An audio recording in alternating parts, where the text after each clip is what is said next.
Good evening, everyone, and welcome to day number 418. It is April the 17th, 2023, and we're coming to you fully live tonight from Western Pennsylvania. Also tonight, going to have a report coming in from Zhenya, who is currently in Kherson. We will look at that a little closer in just a few moments, but want to thank you all for being here and up there. Did I spell something wrong somewhere? Well, tonight we're fully live and it's going to be good. So if you have some questions or something you want to drop in the chat, please feel free to do so. So I want to just give a shout out to you guys. I see you there, Andrea Shove, Chuck Pinkham, JDO, as always, welcoming you, sir, helping with the moderation. Carl Elwell, always I enjoy your comment there. Good evening from Vegas. Ro Gammon checking in Virginia. Skeghead out there in Australia.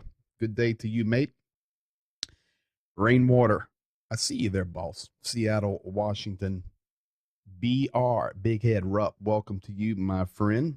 And Eric, I see you there checking in from North Carolina. People will be jumping in, and tonight's going to be really, really good. So thank you guys for being here.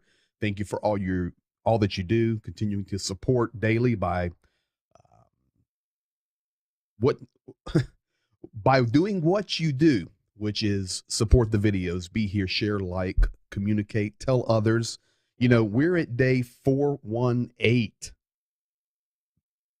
and there is no end in sight. So we shall see. Edu Seeks, hello down there in Brazil. Welcome South America tonight. So tonight's going to be really good. Got to have a great update. So just thank you guys. We appreciate all of you. So let's jump right into it tonight. And I think there's some very interesting things we need to look at. We're going to start, though. Let me go here to start. When a war goes this long, today you may have seen the headline. It was only on CNN. I check all organizations. I do not read CNN. I do not read any American media pretty much. But I was just checking headlines earlier today and was talking about Lavrov saying that they wanted to end the operation as soon as possible. And that's the way the headline was taken. But further in that speech, he talks about liberating the Russian people there in Ukraine. So it's once again an example of how a headline is taken and misunderstood. That is going to continue to happen more and more and more as the war goes on. Right now, there are a couple of things happening internally inside of Ukraine that are causing some problems. You know, we 1,000,000% support Ukraine in this war effort. We do it not only with the news and the updates and the streams. We do it with you guys that are here and you support on Patreon. You know, every day we're filling that up with information and you're helping to support the guys over there. The Amazon, people donating through our secure link through our church and nonprofit here in the description of the video. We do everything we can, but we also do our best to tell you the truth. So tonight, I'm going to tell you a little bit of truth from the inside of Ukraine. Right now, Ukrainians a little upset with a couple of their leaders. It's not going to change anything, and these guys are good guys. It's just the pressure of the war going on and on and on can create a little bit of chaos everywhere, as we all are experiencing. Well, chaos has hit Alexei Reznikov. He came out a couple of days ago and he was making statements that were out of line. And he owned up to it. Let me tell you something about Alexei Reznikov. He is a good guy. I do not know him, but the senator I was meeting with down in Odessa region is his best friend. So I would know him through one more person that I know personally who tells me Reznikov is legit. He is a great guy. He is, there is no corruption. There's nothing. He loves Ukraine and he is the best man for the position. I agree with that, but he's having to back up a little bit today because he came out with a statement that Ukrainians had lost in the war, deaths by Ukrainian soldiers less than the earthquake in Turkey. After thinking about that, and we know that 50,000 people died in the earthquake in Turkey, he backed up on that and says, you know what? I shouldn't have said that. So I actually am applauding Reznikov because he owned up to maybe not being diplomatic as possible. So today he apologizes. I sincerely apologize to anyone in Ukraine or Turkey who was offended by my comments in an interview with the Spanish newspaper La Razón. Ukrainians sympathize with the Turkish people. We understand what it's like to bury thousands of innocent people, friends, and neighbors. I am grateful to our Turkish friends for their unwavering support and firm stance on Crimea since the Russian invasion began. Of course, you see him, look closely, you see Ukraine and Turkey spelled with capital letters, and you see Russian at the bottom with a little R. Yes, of course, he's speaking there boldly with that lack of capitalization. So I applaud Alexei Reznikov for owning up. It was a very poor comment, but he owned up to it, and it's going to be a good result. This is all coming from the leaks and what we're still processing through, where everyone was guessing how many people, and the leaks are saying, well, this many Ukrainians have died, this many Russians have died, and Reznikov being interviewed misspoke a little bit and owned up to it. Yeah, he was trying to put the numbers in perspective right there. We live tonight, baby. Tim Ryder, you're correct. But a lot of people got their feathers ruffled, and a lot of Ukrainians did. So they came out and said, come on, Reznikov, let's find a different way to say it. So I give him a lot of creds. This is a good man, and he stood up and he made it right. So now another guy that's another good guy, but let me go over here and grab it, but is speaking a little too quickly. Ukrainians tonight are asking for their leadership to tell them the truth. So this is Budanov. You're seeing the picture of him there. This guy is a great guy. No problems. Good guy. Good leader. He is the director, the leader of their intelligence services. He is very, very high ranking, multilingual, very brilliant man. He's older than he looks. You're looking at that guy and you go, well, he's in 30 years old. No, he's older than that. He's in his 40s. He's very experienced. Security services, intelligence, all of that for Ukraine. He was being interviewed, and he made the statement that Ukraine will definitely take Crimea by the end of the spring. So I know that's what everybody wants to hear, but the Ukrainians coming out saying, listen, we appreciate our leaders being optimistic, but please tell us the truth. And this was coming from not only civilians, but military.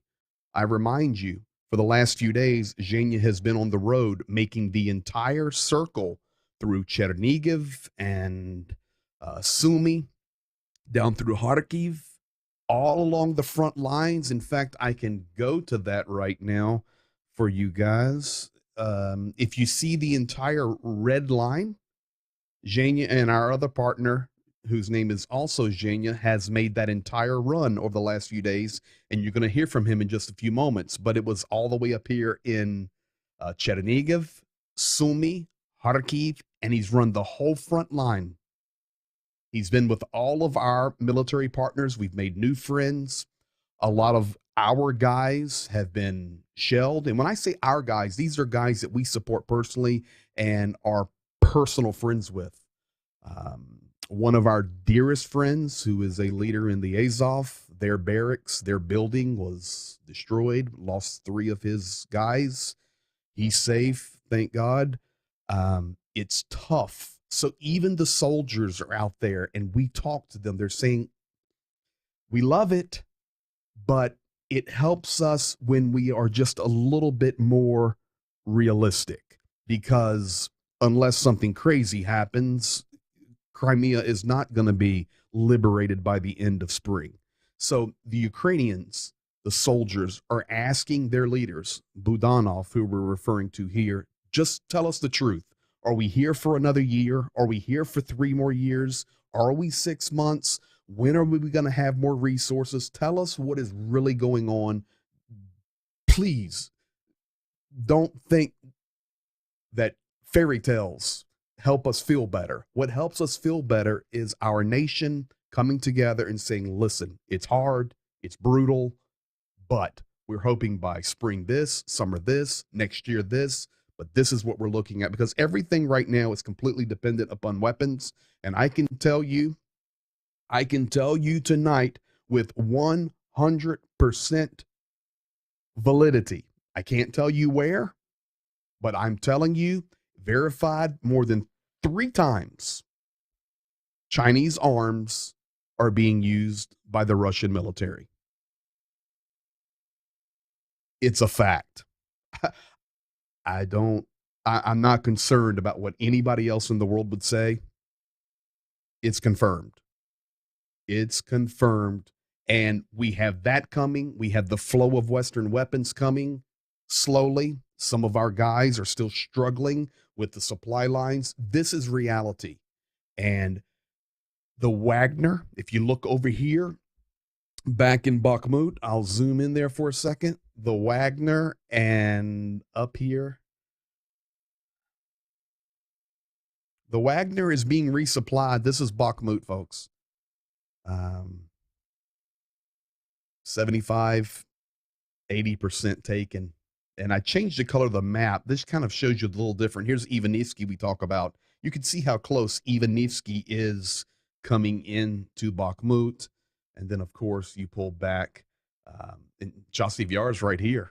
And then, of course, Konstantinivka is just back over here a little bit. These places are close to each other. So Bakhmut's tough. Got some new video out. So Ukrainians are just asking, please just tell us the truth. That's all we ask for. So this video coming, I received this today from Bakhmut. This is out of today, April 17th. No sound.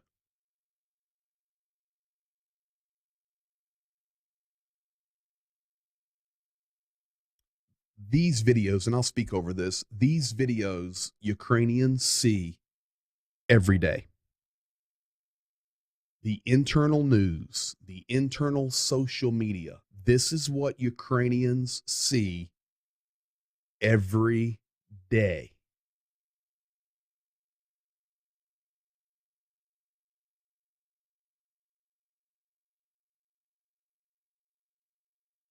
So when they are seeing this every day, every day, every day, all they're asking for their leaders, Budanov, Zaluzhny, just give us reality. We're here. We want to be inspired, but this is what we see in Bakhmut, Zaporozhye, Slavyansk, and you're telling us we're going to have Krim by the end of spring, Crimea? It's sad. Population of Bakhmut pre-war was over 75,000. Right here, JDO. What was the population of Bakhmut? It was over 75,000. Yeah, reduced to ashes. It's bad. It's real bad. So that's all they're asking for, and I think that's fair. I think that's fair. Now, title of the program tonight is Russia and China Partnership. No question about that. I've got some video today.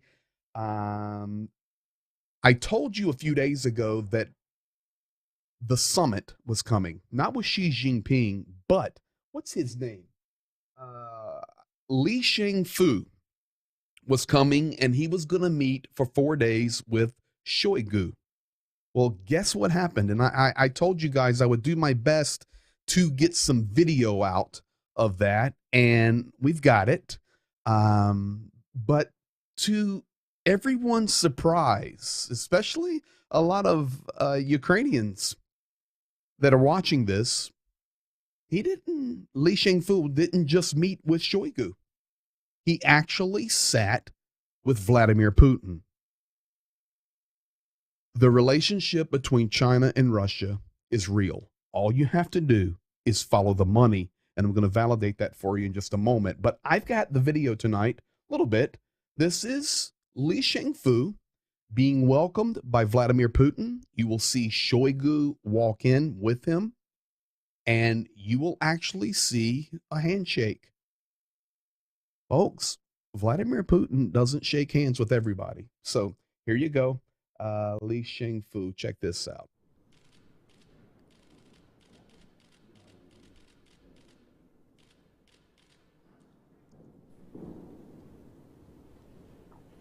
They're coming over to the table. They'll get ready to talk here now. Dear Comrade Minister, are you getting the translation? Everything okay? Yeah. I'm very glad to see you. You came to Russia after a visit to our country, our great friend, my friend, big friend, President Xi Jinping, the People's Republic of China. I would like to once again emphasize that visit with him was very productive, and among other things, we discussed the military cooperation between our countries, relations. Our relations are developing very well in all areas, in the economy, social, cultural, educational sectors, and in the military sector. So there you have it. You may ask, well, when did that conversation happen? That happened today. So very interesting that Li Shangfu did not just spend 4 days with Shoigu, but he actually was seated at the small table with Vladimir Putin and being spoken to, handshake, the whole 9 yards. Welcome, my friend. We see our military, our economic, our social. I know a lot of people think I'm crazy, and that's okay. But if you do not believe the small table versus the big table, I'm not making a joke. It's serious. It's a big telltale sign. I'm just here to tell you, Russia and China are in serious relationship. We're going to see more and more. We're going to see a connection with that even in further places. For example, Sudan right now. What is happening down there? If you do not think that Russia and China have their fingers in Sudan, then I've got lakefront property to sell you. No, oceanfront property to sell you in the beautiful state of Colorado. It borders what, the Indian Ocean there in Colorado? Come on. Russia and China are all over the Sudan's issue. You can put it in the bank. So we're going to see that further develop. Now, let's take it not only the military side, but let's take it to the economic side, and we'll throw India in. I've got a graph here that was released today. You can see this, the blue and the orange. The blue is China, the dark blue. The light blue is India, and the lightest shade of blue is other countries and unknown. On the right side, the orange, dark orange, is the EU. The light orange is other countries. The graphs here are showing pre-war, pre-sanctions, post-sanctions, or pre-embargo, post-embargo. And on the right, pre-war, pre-embargo, post-embargo. What is this showing us? Before the war started, China, India, and other non-sanctioning countries were importing. This was their level of oil imports. So just look at the 0.5 there, or take it up to 0.7 or whatever it was, and then the pre-embargo and post-embargo. You can see China and India, the imports, it's 1.5 million barrels a day of Russian oil they're buying. Do you think that China wants the war in Ukraine to end? Of course not. Why? Because they're buying oil cheap. Do you think that India wants the war to end? Of course not. Why? They're buying oil cheap. That's what's happening on the left side. They are increasing today, April, what is it, the 17th, 2023. Russia is selling more oil today than they sold before the war by barrel, not by price, by barrel, but they're still rolling the resources.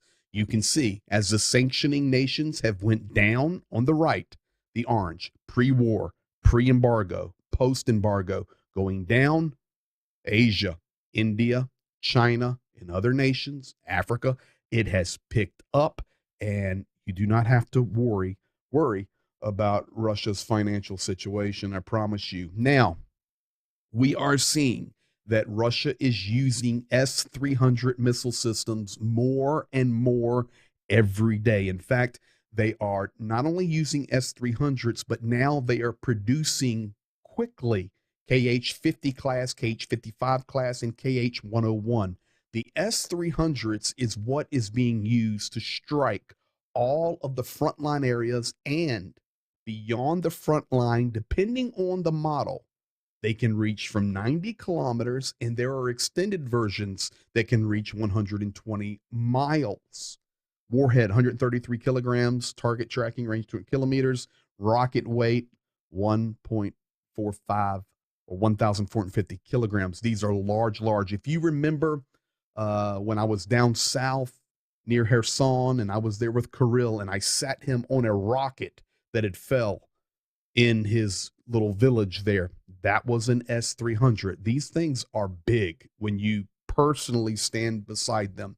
Russia, Budanov, the same guy we were talking about earlier, and Yuri Ignat, the Air Force spokesperson for Ukraine, says they will not run out of S-300s. We have no idea how many they have, but these are cheap, and they've got thousands and thousands and thousands. Now, the cruise missiles, they're running low on those, but they are producing KH-101s, KH-100, KH-55s faster than they are firing them. So they are building a stockpile back up of those cruise missiles. So this is what we have to watch. This is the KH-50, 55, 100, 101 class. That's the range they can hit, of course, anywhere in Ukraine. So this is what's happening, and this is why Ukrainians and military, civilians and military are saying, please, just tell us the truth. We're here to the end and we're going to win, but we do not need, false hope.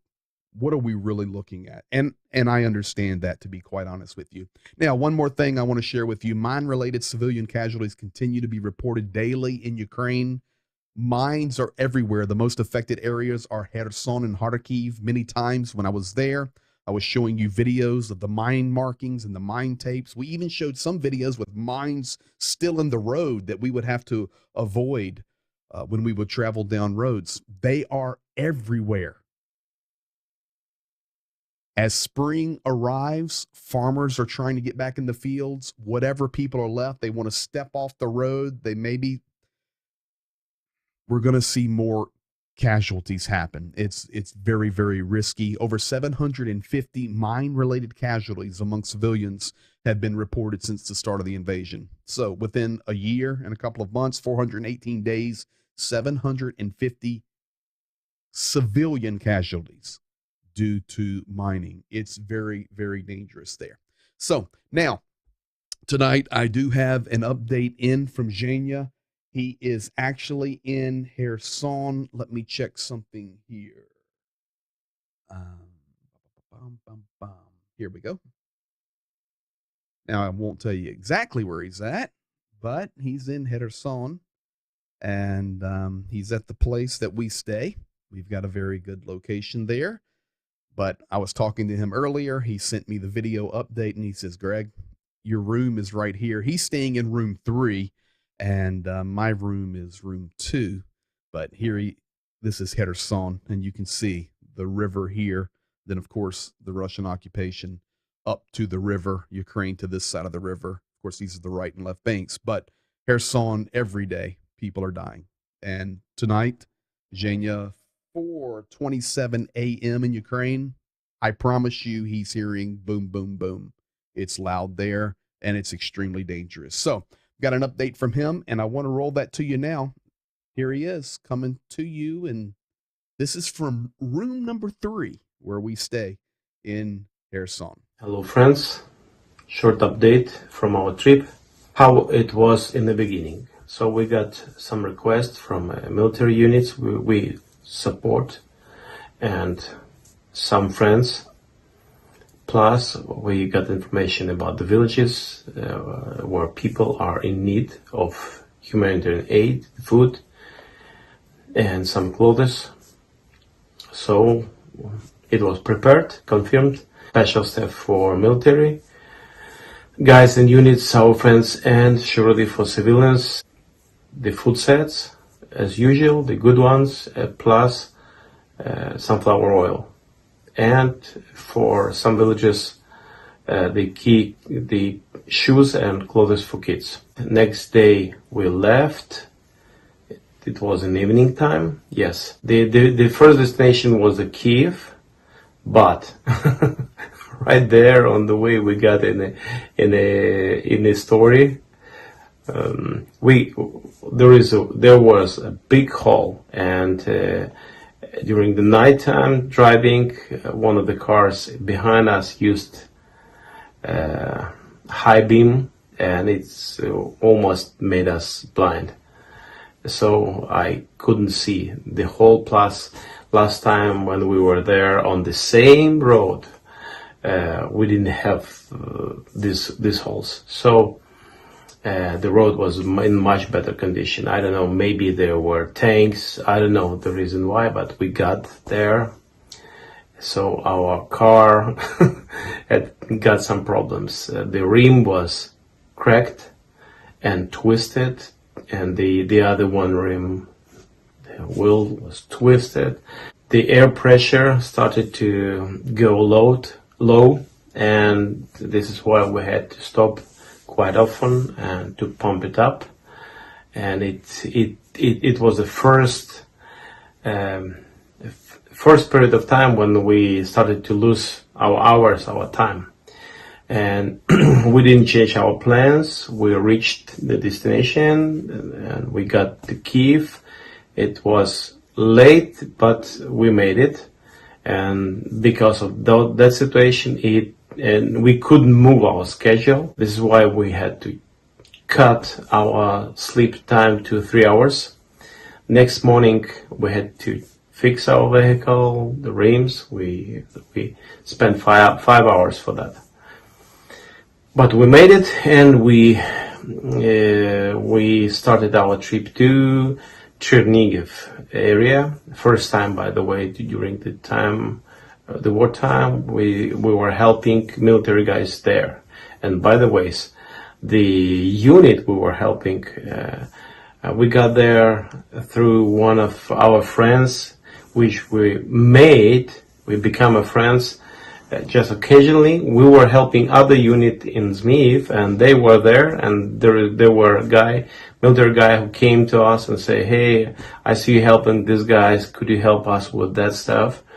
So he got our contact, and Pastor Greg, that time he asked, "Okay, hey guys, maybe we can help right now with something," and he said, "Yes, power bank, if possible, and the gloves." So Greg did help with that, and this time when we met our guy, our friend Roman, he said,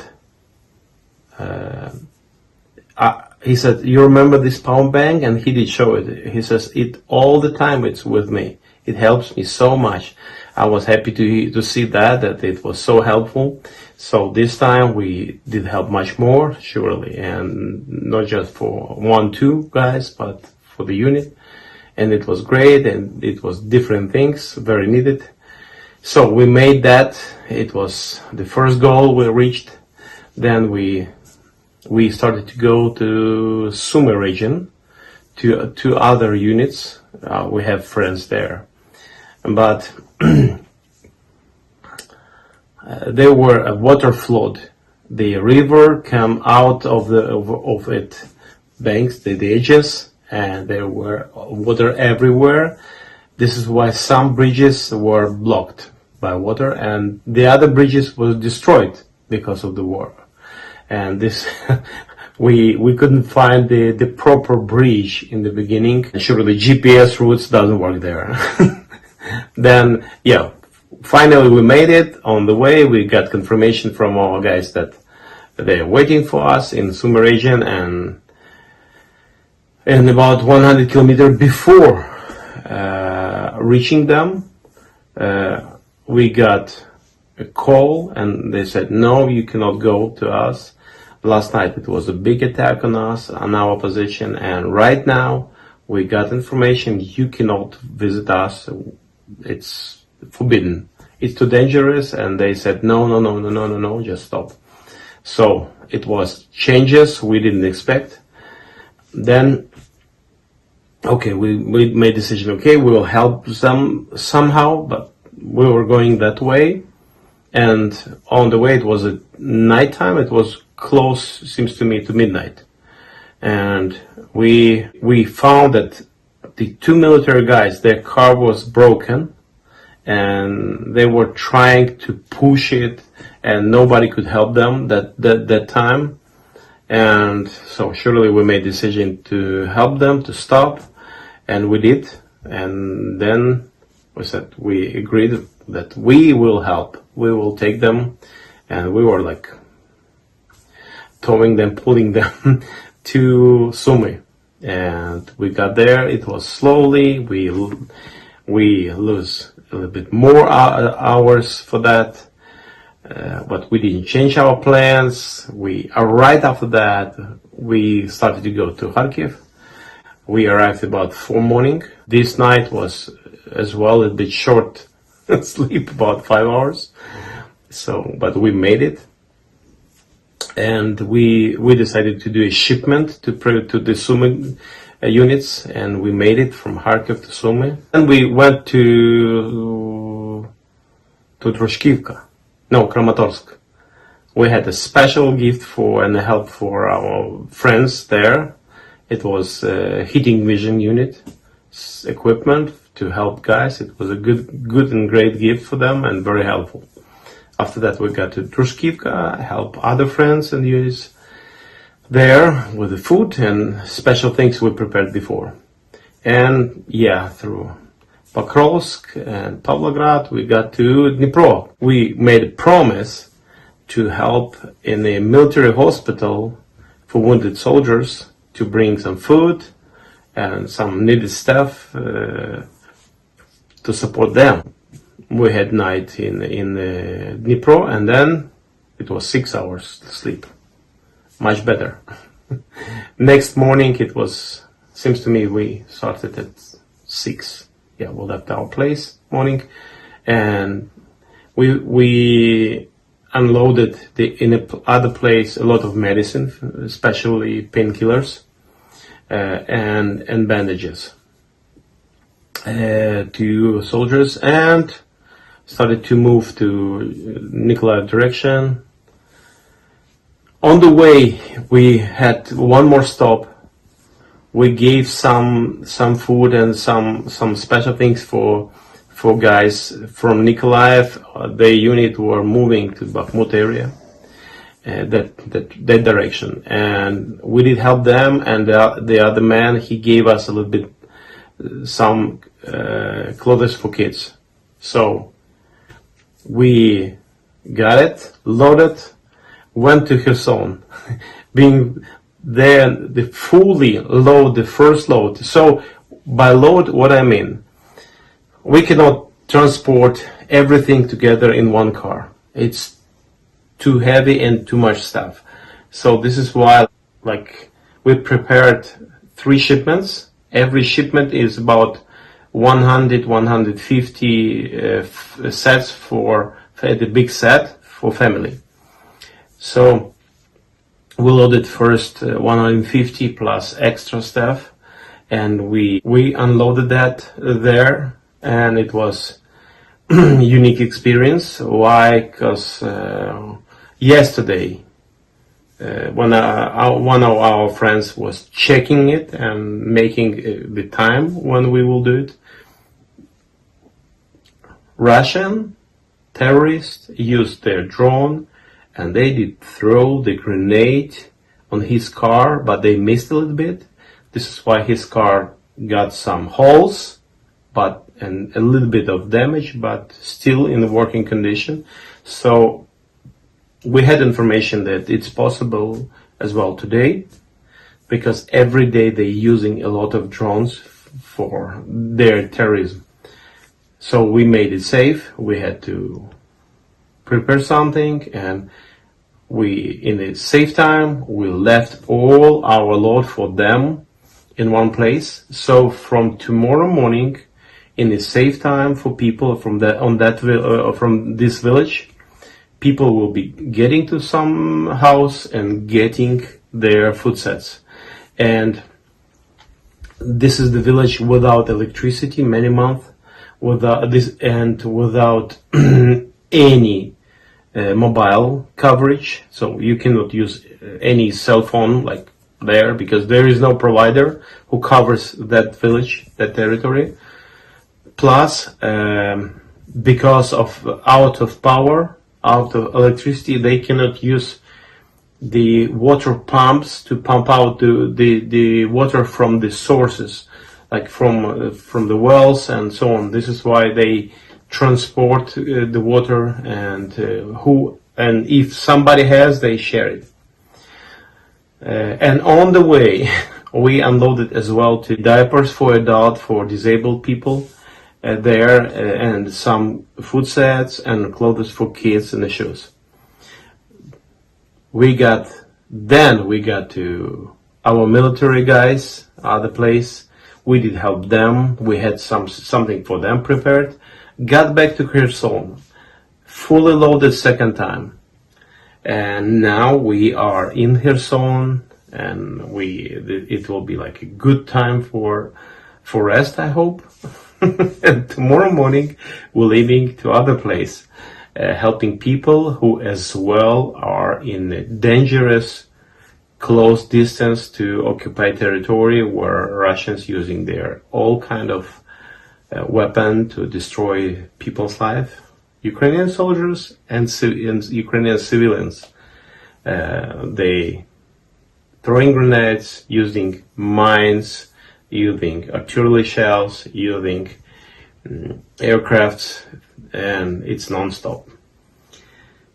So tomorrow we will have 2 more runs, and one special team is expecting for us to visit them. And what I want to say, this is a real life here in Ukraine, in Kherson area. Today, on the way to Kherson, we've seen the people who are with the water from a river, some like water tanks, something like that, jars. We were surprised, but this is reality in a lot of villages, a lot of territory where there is no power. People using water to get a shower, no electricity, no power. How to do it? If they have kids, they have to care about them.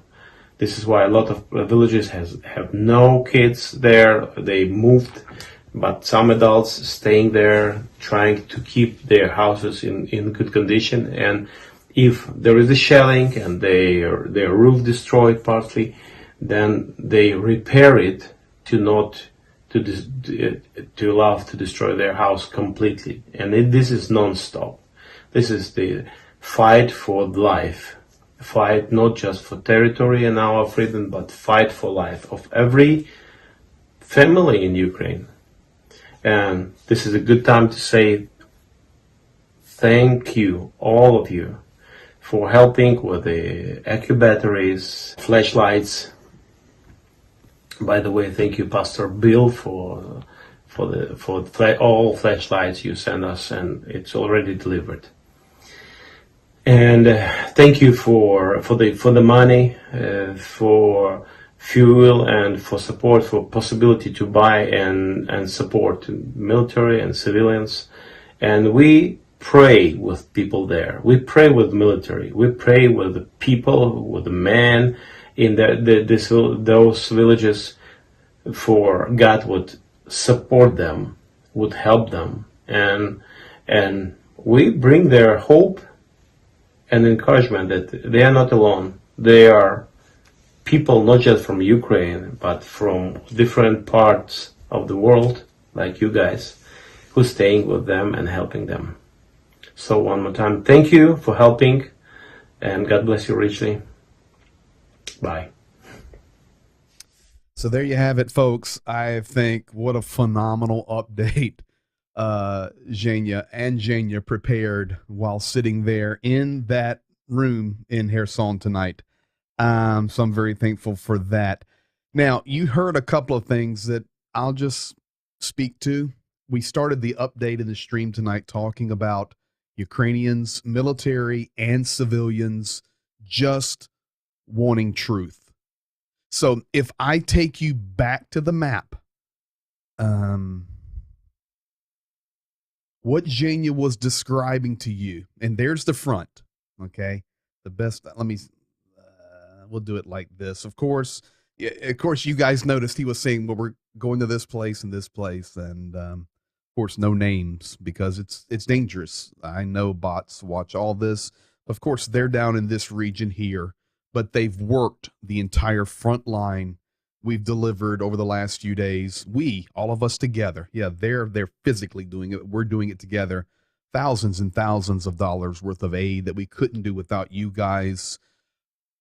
So when we share things with you that the military just wants the truth, they need their supplies. Civilians just want the truth. My man just drove the entire front line of this entire war. And when we deliver aid to soldiers, I want you to understand something. We just don't sit there and hand them a power bank. Do you see the hugs going on? The video he showed back from when we were giving that one guy a power bank out in Zamiv, and now he's rotated up to the front in Chernihiv, and now we're working with them. This is how it works. We have relationship with these guys. We then will go to their place where they stay and go into their bunkers and go underground and go in their homes, and we're drinking coffee and drinking tea and relaxing, and they tell us the truth. So when we share things with you, when we share, we've confirmed it. So everywhere Zhenya goes or we've gone, we're talking directly to the soldiers. Secondly, we talk directly to the civilians. The village he's talking about there, where our good friend had the grenade dropped on his vehicle from a drone. This is where we deliver aid many times. It's right on the bank of the Dnipro. How many people are still there, trapped? 3,000 living in that torture. And this story is repeated. Listen to me. If you take the whole front line, it's going to be millions of people that are still there along these front lines. If you start adding it up, there's still 750,000 people in Zaporozhye. There's still 100 and some thousand in Nikopol. It's millions across these front lines. They're living in this every day. So we couldn't help them if you were not here helping us help them. So together we make a great team. So for that, we want to say thank you. Now, the other thing is, I know you guys hear the repetitive story because we've done flipped the truck, we done broke the truck, we've done everything. And you say, oh my goodness, he's rolling again and right into a hole. Folks, it's not possible to not break things in a war zone. I cannot even describe to you how bad the roads are, the bridges, the infrastructure, holes, shelling, mortar strikes. You can be riding down and then there's just a hole. It could be from mines, it could be from tanks, anything. They're very, very dangerous. And when we begin running new routes, there's no GPS, there's nothing.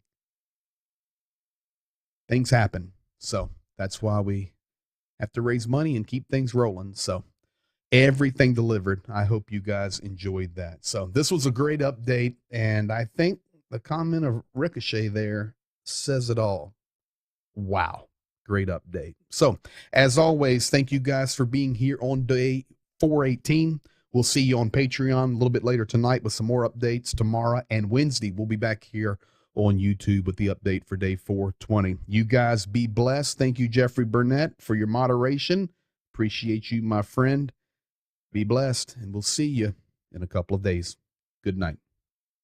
Time for okay. Yeah, we are live, so I can control everything. Time for Mad Max or get them a Bradley. Yeah, man.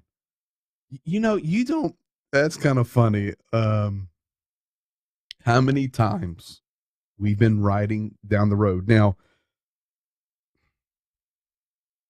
we ride down the road and sitting in the Red Cross parking lots, 25 Range Rovers or armored, like Land Cruisers that are armored, or these transport vans like Mercedes Sprinters that are armored. And Jane and I look at them and go,